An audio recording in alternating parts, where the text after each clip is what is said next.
In 2022, many local Christians were banned from attending Easter celebrations at the Church of the Holy Sepulchre, where Jesus is believed to have been buried. It was very upsetting to see, as a Christian, that I and others like me can't go to one of our important ceremonies in Easter, the most important ceremony. This is, of course, part of a much larger violation of Palestinian Christians' right to religion. Because like other Palestinians, Christians have faced violence and attacks from the Israeli state and settlers alike. One shocking recent example of an attack on Christians at the hands of Israel was this. In May 2022, Israeli forces attacked the funeral procession of Palestinian Christian and renowned Al Jazeera journalist Shireen Abu Akleh. She was shot in the head by an Israeli soldier while reporting in a helmet and flak jacket clearly marked as press. It was extremely upsetting. Even just her funeral, it was under attack. It was probably one of the biggest events that I've seen in my lifetime, where you see both the Palestinian struggle and Christian symbolisms sort of in one place. There were both Muslims and Christians praying together. Often there's this desire and interest to see Palestinians split on the basis of religion. And by the West, also a narrative where Muslims are persecuting Christians. But here we saw all Palestinians coming together. You know, a lot of time when visitors come, they ask me, how is your relationship with your Muslim neighbors? And I simply ask, well, they're our classmates, they're our business partners, they're our neighbors, literally. Mundir is also the director of the Christ at the Checkpoint Conference, which aims to teach Christians who visit Bethlehem from around the world about the realities of the occupation. Prior to coming here, did you know that Palestinian Christians even exist? Not really, no. I thought they were mostly Muslim. What are your impressions of the West Bank and specifically the occupation? It's insane to me, honestly. I didn't really know much about it coming here, which is I'm kind of ashamed of, but it really struck me because I just have never really seen people live like this before. Jesus is believed to have been born just down the road. How do you think he would feel today seeing the checkpoints and the wall and the occupation? I think he would barge in and give one of his parables, perhaps. He would make some pretty pressing demands on the people. Meeting us actually opens their mind to a different narrative, opens their mind to the fact that maybe we did get it wrong about Palestine and Israel. And it is through a big misconception that this is a conflict between Jews and Muslims, as if we're caught in the middle, because not only we're part of the Palestinian people, but we're part of the Palestinian movement for liberation. Palestinian Christians were among the earliest and most fervent opponents of British colonial rule in Palestine, and were early leaders in fighting against the displacement of Palestinians to make room for a Jewish state. And that fight continues on today with people like the Nassar family. We're on our way to visit the Nassar family who we met at church yesterday. They own a 100-acre farm south of Bethlehem that the family has had for over a century, and it's currently surrounded by illegal Israeli settlements. Here we are in the center of 5 Israeli settlements. There's one right there. There's one We're there. looking at it. You can see that all hilltops around us are already Israeli settlements existing, except of this hilltop.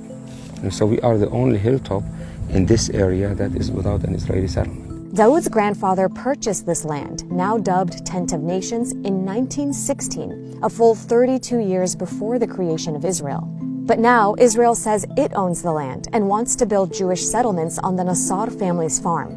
The family is fighting to stay on the land, but it's not easy. إنه ممنوع نبني، ممنوع يكون عندنا مي، ممنوع كهرباء. معظم الوقت إذا بدنا نيجي ونروح نرجع من الأرض ونيجي على الأرض، مرات بتكون في check points. Because of those restrictions, Dawood showed me where the family sometimes has to worship in an ancient underground cave. Here we have our chapel where people used to worship.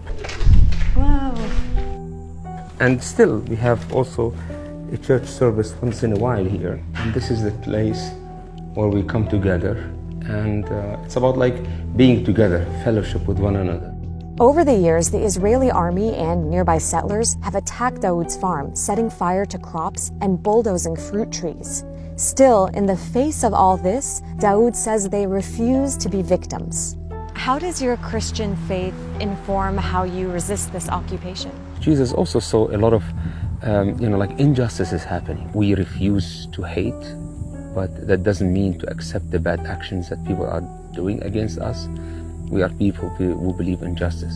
Dawood's family has been defending their land in the Israeli courts for over 30 years. I think, when you're talking, people might not realize you're a Palestinian family on Palestinian land, and Israel's trying to take your land, and the only recourse you have is to resort to an Israeli military court. It's like the cards are stacked against you, it sounds. Of course, we know that this is unjust, and we are under occupation.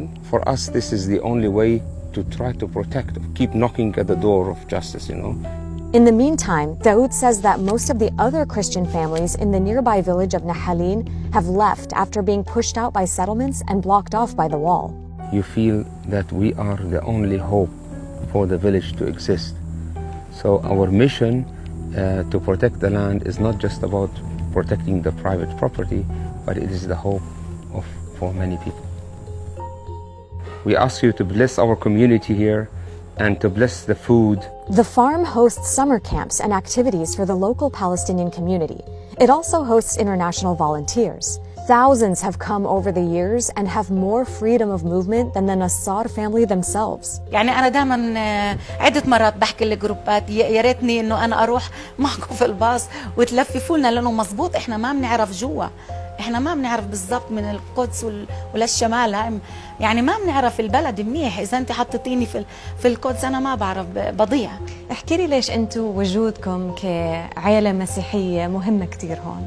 مش عارف عمريش فكرت إنه أنا إنه أنا بفكر إنه أنا فلسطيني وخلاص يعني بس بجوز إنه إحنا واحدة عائلة واحدة من قلائل عيال مسيحية إنه عندهم أرض ولساتهم موجودين بأرضهم مع إنه يعني كتير فلسطينية بمروا في نفس المشاكل يعني مشاكلنا نفس أي مشكلة لأي فلسطيني. فدعا واحدا من الغلمان وسأله. At the end of your service when you were praying, you prayed to God to end the occupation, didn't you? We pray for that every week. It's clear to me that God is not pleased with the occupation. God weeps over the situation of Palestinians. God weeps over the people who lose their lands. God weeps over the children who are killed every day. We need our Christian sisters and brothers to realize this and to help us. While many churches around the world have spoken out against Israel's actions, there's a notable voice missing: the very devout and very politically influential American evangelical Christians. I look into why that is in my next video and ask, how can Christians support a state that persecutes members of their own faith? Make sure you check out that video, and in the meantime, let me know what you thought of this one in the comments.